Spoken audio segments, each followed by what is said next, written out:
세상에 떠도는 기묘한 괴담들. 첫 번째 이야기, 90년대 캐나다 유학 중의 실화괴담. 때는 1996년도 알버타주에 있는 에드먼턴이라는 도시였어요.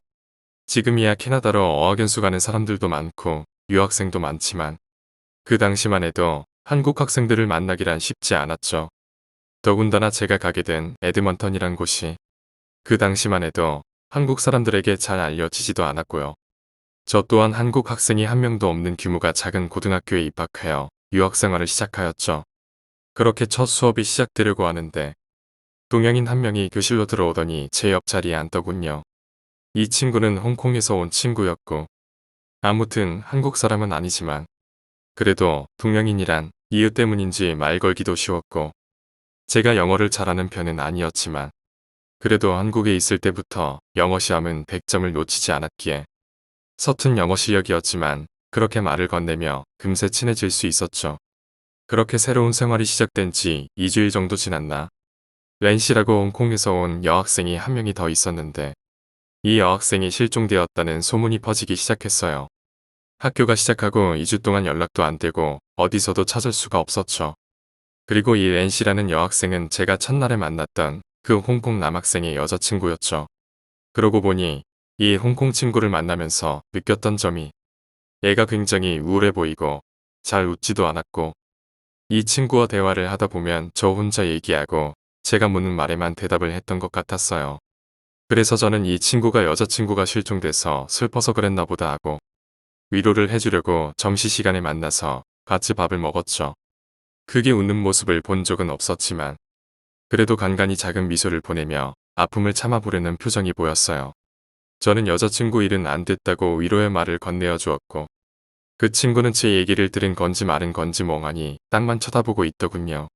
저는 괜한 말을 꺼냈나 하고 화제를 돌리려는 순간 그 친구가 여자친구가 자기에게 준 그림이라며 가방에서 여자친구 초상화를 꺼내더군요. 단발머리였는데 굉장히 이쁘게 생겼더라고요. 저는 등을 두드려주며 아무 말 없이 위로를 해주었죠. 그렇게 이틀 정도 지나고 렌시에 대한 이야기가 학교 전체에 퍼지게 되었는데 이 여학생의 시체가 에드먼턴시에서 좀 떨어진 어떤 초원에서 발견되었다는 것이었죠. 근데 이 여학생 시체에서 특이한 점은 얼굴은 없고 몸통만 발견되었다는 거였어요. 학교 여학생들은 공포에 벌벌 떨었고 저 또한 섬찟하고 무서워서 공포에 휩싸였었죠. 저는 다시 위로해주려고 그 홍콩 친구를 만나러 교실로 찾아갔는데 그 교실 친구들이 학교에 안 나왔다고 하더라고요. 저는 여자친구 죽음의 충격이 커서 못 나오나 보다 하고 학교 끝나면 집으로 찾아가려고 했죠.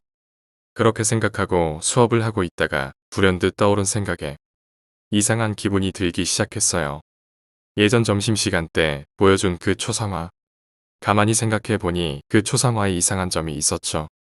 보통 초상화를 그리면 어깨 부분부터 시작해서 얼굴까지 그리는 걸로 알고 있는데 그 초상화는 목도 없었고 진짜 그냥 얼굴만 있었어요. 그리고 초상화는 그냥 사람만 그려져 있어야 하는데 그 뒤에 배경이 그려져 있었어요. 밤하늘 배경과 넓은 초원 비슷한 게 그려져 있었죠. 그 초원이 그 그림에서 보여진 곳과 똑같은 곳이라는 생각이 들었죠. 그럼 누군가 렌시가 죽은 그곳에서 그 초상화를 그린 것인데 저는 살짝 무섭기도 했지만 궁금하기도 해요. 방과 후 홍콩 친구에게 찾아가 여자친구가 준 그림이 맞냐고 어디서 난 거냐고 물어보려고 했죠. 방과 후 저는 홍콩 친구네 집으로 향했죠. 저는 하숙을 하는 줄 알았는데 집이 부자인지 매달 돈을 내며 혼자 살고 있더군요. 친구는 의외로 잘 지내는 것처럼 보였어요. 제가 가니까 웃기도 하고 얘기도 잘하고 아무튼 그 친구 집에서 저녁도 먹고 TV도 보다가 밤이 늦어 그 친구네서 자고 가려고 했죠. 저는 너무 상처받지 말라고 이야기해 주었고 그렇게 밤이 깊어지고 슬슬 졸음이 쏟아지기 시작하였어요. 잠들기 전 그 초상화에 대해 물어보려고 얘기를 꺼냈죠. 혹시 어디서 난 거냐? 누가 그린 건지 아느냐? 어디서 그린 거냐? 라고 물어봤더니 그 친구도 자기도 잘 모르겠다며 여자친구가 연락이 안 돼서 집에 찾아갔다가 여자친구 방에서 가져온 거라고 말하더군요. 그래서 저는 이 그림이 그려진 곳이 여자친구 시체가 발견된 그곳 같다고 아무래도 이상하지 않냐고 어깨는 보이지도 않고 얼굴만 그려져 있는 게 그리고 경찰들이 여자친구 시체를 찾았을 때 얼굴은 없고 몸통만 있었는데 좀 수상하지 않냐고 그랬더니 그 친구는 화를 내더군요. 도와주는 건 고마운데 함부로 얘기하지 말라며. 그리고 이 그림을 여자친구 집에서 가져온 건데 그럼 누가 여자친구를 죽이고 그린 다음에 여자친구 집에 가져다 놓은 거냐며. 말도 안 되는 소리 하지 말라고 하더군요. 저는 너무 함부로 얘기한 것 같아 미안하다고 사과를 했죠. 그러자 친구는 괜찮다며 피곤하다고 자자고 하더군요. 친구는 자기 방을 내주었고 그 친구는 거실에서 잔다고 하더군요. 그렇게 몇 시간이 지났을까? 방이 너무 더워 창문을 열고 땅바닥에 자려고 침대에서 일어나 내려갔죠. 그렇게 누워서 잠을 청하려고 하는데 자꾸 누군가 뒤에서 절 노려보는 듯한 이상한 기분이 드는 거예요. 그래서 눈을 떠서 주위를 두리번거렸지만 아무도 없더군요. 남의 집에서 자서 그런가? 하고 다시 누워 눈을 감았죠. 근데도 자꾸 뭐가 있는 것 같고 짜증나서 뒤척뒤척거리다 옆으로 돌아 누워 눈을 떴는데 어두워서 잘 보이진 않는데 침대 밑에 무언가가 흰 눈동자 같은 게 저를 향해 쳐다보고 있는 게 아니겠어요. 마네킹인가? 저는 너무 기분 나빠서 돌려놓으려고 손을 뻗어 그것을 꺼냈죠. 그리고 창문 틈 사이로 새어나오는 달빛에 비친 그 물건은 어떤 여자 얼굴이 유리관 속에서 공포에 질린 얼굴 표정이었어요. 전 너무 놀라 벌떡 일어나 버렸어요. 순간 드는 생각이요. 어디선가 본 듯한 낯이 익은 얼굴. 저 여자 얼굴은 초성화에서 그려졌던 죽은 렌시의 얼굴이었어요. 저는 이곳을 빠져나가야겠다는 생각밖에 안 났어요. 저는 정말 공포에 두 발이 벌벌 떨렸지만 어떻게든 이곳을 나가야 했어요. 아무것도 못 본 척 자고 일어나 나갈 수도 있었지만 너무 무서워서 그냥 나가야 했어요. 다행히 현관문은 방 바로 옆이었어요. 조심조심 아무 소리도 안 들리게 현관문을 나와 마당을 지나는 순간 저희 집 키와 지갑 여권이 든 가방을 놓고 나온 걸 깨닫고 말았죠. 정말 두려웠지만 물건들은 모두 중요한 것이었기 때문에 다시 가져 나오기로 했죠. 현관문을 다시 조심히 열고 방으로 조심조심 다가갔죠. 열린 방문으로 들어가려고 문턱 앞에 서는 순간 못 볼 걸 보고 말았어요. 그 친구가 렌시의 머리를 침대 위에 올려놓고 머리를 쓰다듬고 있는 게 아니겠어요. 전 의학하는 비명소리와 함께 달리고 또 달렸어요. 저희 집에 도착해 저는 하숙집 아주머니께 말씀드렸고 아주머니는 구조대에 전화를 하더군요. 경찰들이 도착해 그 친구 집에 갔을 때는 그 친구는 어디론가 사라진 상태였고 저는 렌시의 얼굴이 있던 곳을 알려주었죠. 하지만 얼굴은 없었고 약간의 핏자국 흔적들만 남아 있었죠. 그렇게 며칠이 지나고 그 친구는 경찰에 잡혔어요. 경찰들이 그 친구를 잡았을 당시 차 트렁크 안에는 렌시의 얼굴이 있었어요. 살인의 이유는 렌시는 이 친구에게 헤어지자고 이야기했고 여기에 불을 못 참은 이 친구는 여자를 죽이고 얼굴만 잘라 몸통은 초원에 유기한 거였죠.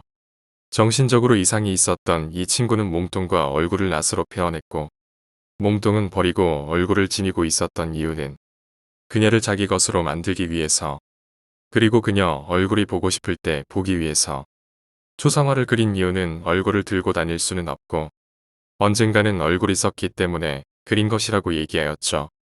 더욱더 섬뜩한 건 이 죽은 렌시의 얼굴에 눈 주위를 꿰맨 자국이 있는데 항상 눈을 뜨고 자기를 지켜보라고 감은 눈을 벌리고 꿰매었다더군요. 두 번째 이야기. 평범한 일상. 나는 적어도 우리나라 안에서는 굉장히 평범한 삶을 살고 있다고 자부한다. 아니, 그것도 단 몇 분 전이었으니 살고 있었다고 해야 맞을 것 같다. 내 인생에 굴곡이 없었던 것은 아니지만 누구나 살다 보면 한 번쯤은 겪어봤을 굴곡이라 생각하기 때문에 크게 개의치 않았다. 그러나 단 몇 분 만에 내 상황은 180도 달라져 버렸다. 내 손에 쥐어져 있는 식칼과 내 앞에 쓰러져 있는 한 남자. 그리고 내 주변에 피를 흘리며 쓰러져 있는 가족들. 웅유병 환자인 내가 약 먹는 것을 깜빡하고 잠에 들었다가 이런 끔찍한 짓을 저질렀다. 단연코 아니다. 내 앞에 쓰러져 있는 이 남자는 내 인생에 있어서 오늘 처음 본 남자이다. 그리고 내가 처음 봤을 때 이 남자는 우리 가족들을 찌르고 있었다. 불과 몇 시간 전 사귄 지 얼마 되지 않은 단짝 친구와 함께 술을 마시다가 집에 늦을 것 같아서 연락을 했다. 부모님께서는 적당히 마시고 집에 일찍 들어와라라고 나에게 애정 섞인 잔소리를 하셨다. 이때까지만 해도 난 이런 상황이 벌어질 줄은 몰랐다. 친구와 술을 먹고 난 택시를 타고 그대로 집으로 들어가 옷도 벗지 않은 채 침대에 누웠다. 그리고 얼마나 지났을까 밖이 너무 소란스러워 잠에서 깼다. 아픈 머리를 움켜쥐고 핸드폰을 찾아 시간을 확인했다. 새벽 4시. 내 평범한 일상이 송두리째 바뀐 것은 새벽 4시부터였다. 이 상황을 어떻게 모면해야 할까? 그러던 중 집에 경찰들이 들이닥쳤다. 경찰들은 열려있는 우리 집에 들어와 나를 연행해 갔다. 아마도 경찰들은 날 범인으로 보고 있는 모양이다. 하기사 내가 경찰이었어도 온몸에 핏을 갑을 한 채로 한 손에 칼을 들고 있는 사람을 봤다면 단연코 이 사람이 범인일 것이라 생각했을 것 같다. 하지만 진실은 밝혀졌다. 나는 그저 친구와 술을 먹고 들어와 잠에 빠졌으며 일어나 보니 이 남자가 우리 가족을 살해했고 나에게도 칼을 들이댔지만 난 남자의 칼을 빼앗아 남자에게 꽂았고 경황이 없어서 멍하니 서 있었는데 그때 마침 경찰들이 들이닥친 거다라는 증언과 함께 CCTV 확인 결과와 그 남자가 우리 아버지의 회사 동료였던 점과 그 남자와 아버지가 자주 말다툼을 했었다는 점 등 나는 정당방위가 성립이 되었다. 그런데 문제는 또 터졌다. 범인의 가족들이 우르르 몰려왔다. 그리고는 다짜고짜 나의 뺨을 때렸다. 이 살인자 새끼. 나의 뺨을 때린 사람이 한 마리다. 내 손으로 사람을 찔렀다는 것으로도 정신적으로 충격이 컸었는데 범인의 가족이라는 사람이 피해자에게 되려 살인자라고 한다. 나를 한참을 노려보더니 다짜고짜 경찰에게 항의한다. 사람이 사람을 죽였는데 그게 어떻게 정당방위가 되는 거죠? 이 살인자 새끼 집에 들어가기 전에 경찰에 신고했으면 이 새끼들 가족도 안 죽었을 거고 우리도 가족을 잃지 않았을 거 아닙니까? 이 세상에는 별의별 사람들이 다 있다고는 하지만 내 눈으로 이런 사람을 보는 것은 난생 처음인지라 굉장히 당황했다. 더군다나 경찰 측에서도 당황했는지 확답을 하지 않았다. 결국 범인의 가족들은 경찰과 나에게 온갖 녹지거리를 난무했고 경찰 측에서 나의 친척들과 친구들의 연락처를 물은 뒤 친인척들에게 연락을 취했다. 살인은 정당화될 수 없다. 그게 비록 피해자가 가해자를 살해한 경우라도 애초에 살인을 막지 못한 너희들 잘못이다라는 듣도 보도 못한 이상한 논리로 나의 머릿속을 헤집을 무렵 내 단짝 친구와 가족들이 경찰서에 도착했다. 경찰에게 어떻게 된 일인지 자세한 설명을 들은 내 친구는 범인의 가족과 열띤 토론을 벌였고 나의 가족들은 날 위로하고 있었다. 경찰들은 자포자기한 심정으로 그저 컴퓨터 모니터만 바라볼 뿐이다. 얼마나 지났을까? 시간이 흐르니 긴장도 서서히 풀려서 온몸에 힘이 빠질 때 즈음 내 귀에 낯익은 목소리가 들려왔다. 아무리 그래도 살인은 안 되지. 가족들 무리 중 한 명이 작은 소리로 속삭였다. 저 사람 말도 맞긴 해. 아무리 그래도 살인은 정당화될 수는 없어. 혹시 얘네 아빠가 저 가족들한테 너무 심하게 대한 거 아니야? 맞아. 원인을 제공한 게 잘못이지. 어떻게 싸웠길래 일이 이 지경까지 간 거래? 저 친구는 왜 저렇게 성질을 내는 거지? 저 가족들한테 원한이라도 있는 건가? 얘랑 저 친구랑 짜고 치는 거 아니야? 나는 지금 무척 당황스럽다. 믿었던 가족들마저 범인의 말발에 속아 넘어가 내가 아닌 범인을 정당화시키려고 한다. 난 그저 내 평범한 일상으로 돌아가고 싶을 뿐인데 이 일이 일어나기 하루 전 6월 24일로 세 번째 이야기 실화괴담. 어떤 세 명의 남자가 있었어요. 그들은 친한 친구였죠. 그리고 모두 군대 동기였던 걸로 기억해요. 정확하진 않지만 어느 날 길을 다 같이 걷고 있는데 웬 이쁜 여자가 걸어가고 있는 게 아니겠나요? 그래서 그들은 그 여자에게 여긴 무슨 일이냐는 경식으로 물었죠.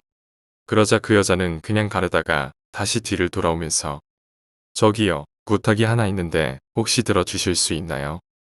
남자들은 그 여자가 꽤 이뻤는지 선뜻 수락했어요. 그리고 그 여자는 검은 비닐봉지를 건네며 이것을 아무도 가지 않고 아무도 보지 않을 만한 외진 장소에 묻어주세요.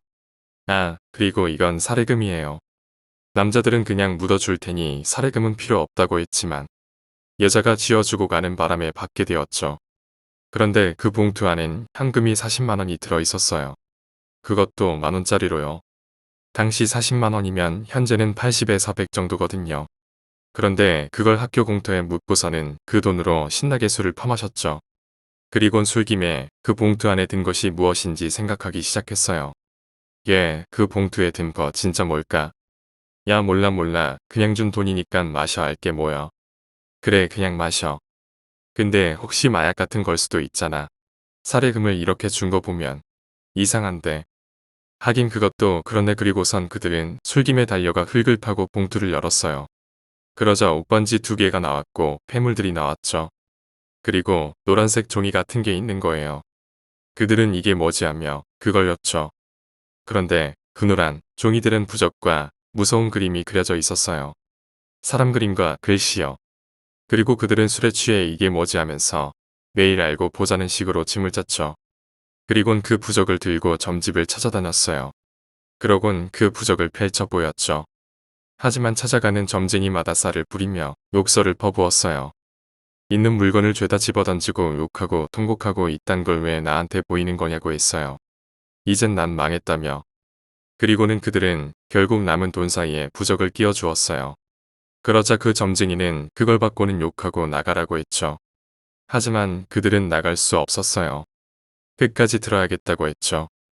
점쟁이는 알고 있는 듯 했지만 화가 나선 방만 바라보고 30분을 있었어요. 그러곤 정리하는 듯한 표정을 짓고선 입을 열었어요. 그들에게 이렇게 말했죠. 너희들은 휘말려든 거야. 이건 어느 가문의 부적인데. 그 가문이 여자가 애를 낳으면 자살하고 아비는 일찍 죽고 그런 과부 집안이야. 그런데 그 집안에서 돈을 엄청 들여서 부적을 썼는데 너희들이 그 여자한테 이어받은 거지. 그런데 이 기운이 너무 세.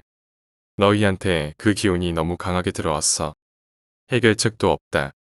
내가 부적을 써주게 대신 5년 정도만 살아서 버티면 그 뒤는 살아가는데 지장은 없을 거야. 나도 이제부턴 내 몸 간수해야겠다. 이미 봤으니 어쩔 수 없고 그리고 혼자 힘으론 이 기운을 못 이겨. 사람들에게 나눠야 해. 이 얘기를 사람들에게 하고 다녀라. 그럼 나아질 거다. 그리고 그는 그 말을 듣고는 나갔죠. 하지만 한 사람은 교통사고로 죽고 말았어요. 그리고 또 한 명은 하반신 마비로 평생 다리가 장애인 채로 살아가게 되었어요. 영원히 누워 살게 된 거예요. 그리고 나머지 한 명만 멀쩡히 살아있답니다. 네 번째 이야기, 어릴 때의 실화 괴담. 나는 나이가 제법 많다. 나 잘할 때는 초등학교라 하지 않고 국민학교라고 했다. 시골에서는 대부분의 생계수단이 농사여서 그런지 어릴 때만 해도 일가 친척들이 한 집 건너 한 집씩 모여서 살았다. 학교 가는 길도 멀어 1시간 이상 되는 거리를 걸어서 등하교를 했다. 아직 어렸던 나는 혼자 등하교를 하기 어려워 꼭 친척 형들과 같이 다녔었다. 그러던 어느 날 학교를 마치고 형들이 늦게까지 운동장에서 친구들과 놀았고 하교가 늦어졌다. 해가 질 무렵에 학교에서 출발한 사촌형 2명과 나는 해가 완전히 지고서야 집으로 향하는 산기슭에 도달했다. 휴대폰도 없었던 시절 조금 겁이 났지만 형들이 있었고 딱히 별수도 없어 산을 넘기로 했다. 플래시도 불빛도 없는 산길을 가기에 어린 초등학생으로서 굉장히 무서웠다. 바짝 얼어서 한 줄로 산길을 오르던 우리는 최고의 고비를 맞게 되었다. 집으로 가는 길에 드문드문 여러 개의 무덤이 모여있는 마을 지나야 하는데 밤이라 그런지 너무나 무서웠다. 한참을 진땀을 흘리며 앞에 형 뒷모습만 바라보고 걸음을 재촉하고 있는데 앞에 가던 제일 큰 형이 저기 말은 못하고 계속 울음 섞인 신음소리만 내뱉고 있었고 이상하게 생각한 나와 둘째 형이 고개를 들어 전방을 바라본 순간 저게 귀신이구나. 아마 3명 모두 거의 동시에 그것을 보았던 것 같다. 희뿌연 형체가 없는 무엇인가가 무덤 위를 날아 공중을 오르락내리락 하고 있었다. 생각과 다르게 다리가 얼어붙고 움직일 수 없었다. 눈을 딴 곳으로 들고 도망을 가기 시작하면 그것이 우리를 순식간에 덮칠 것 같았다. 그것의 모습은 여자가 흰색 한복에 쓰개 치마를 덮어쓰고 있는 것 같았다. 그러다가 그것이 공중에서 더 이상 오르락내리락 하지 않고 제자리에서 흰 옷깃만 펄럭이더니 서서히 우리 쪽으로 몸을 돌리는 듯했고 조금씩 우리들을 향해 날아오기 시작했다.